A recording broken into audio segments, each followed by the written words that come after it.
All right, today is day 10 of the 33 Days to Morning Glory. And in this morning reflection, we're looking at the understanding of who is the Immaculate Conception and who is the Immaculata.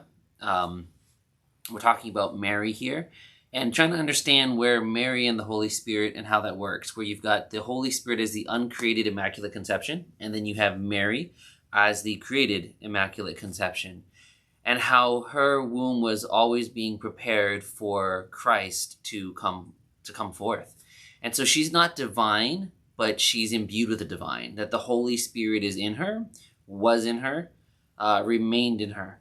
And that's a very important understanding of who Mary is and the Holy Spirit. And I think for us to ponder it, I think we need to take time. It's a very deep understanding that St. Maximilian Kolbe brings to us.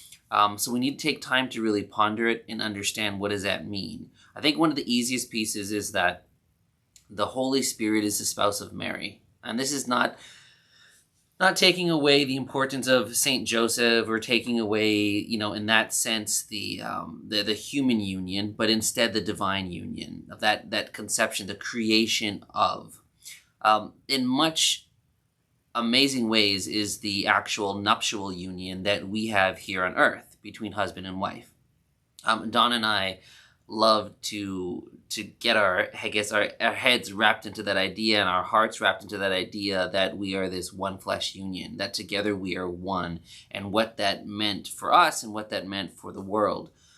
And it's in that great one flesh union that is a foretaste, it is a vision of the future of the one flesh union of Christ and the church. And so I was pondering this today in my mourning, that, Donna and I were one flesh, and we were connected that way, and that was our union and our vow. And when she passed, she became one with God into that greater nuptial union with God. And thus I'm left here as one person, but still imbued with God in the one flesh union that existed with Donna, and imbued with God in the community union that exists of all of God's creation. And so it's confusing, right? It's not easy to understand. There's a lot there to unwrap, and I'm just going to take my time through it. But let's just ponder what that means, who we are. Because I think as we go through the 33 days of morning glory, as we go through these reflections, one of the biggest items for me is understanding who I am. Now, Don and I used to joke a lot how we could never fully satisfy each other, because the only way to be fully satisfied is to be in union with God. And here, Donna is now satisfied in heaven. And I was satisfied with being unsatisfied with Donna. And now I find myself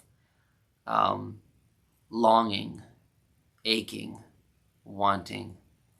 And that's very natural. And we have that as an underlying current all the time. So let's ponder that. When we have that ache and that yearn for more, for closeness, that closeness with God, the closeness with Christ, the closeness with our spouse. Don and I were one because that one brought us closer to Christ.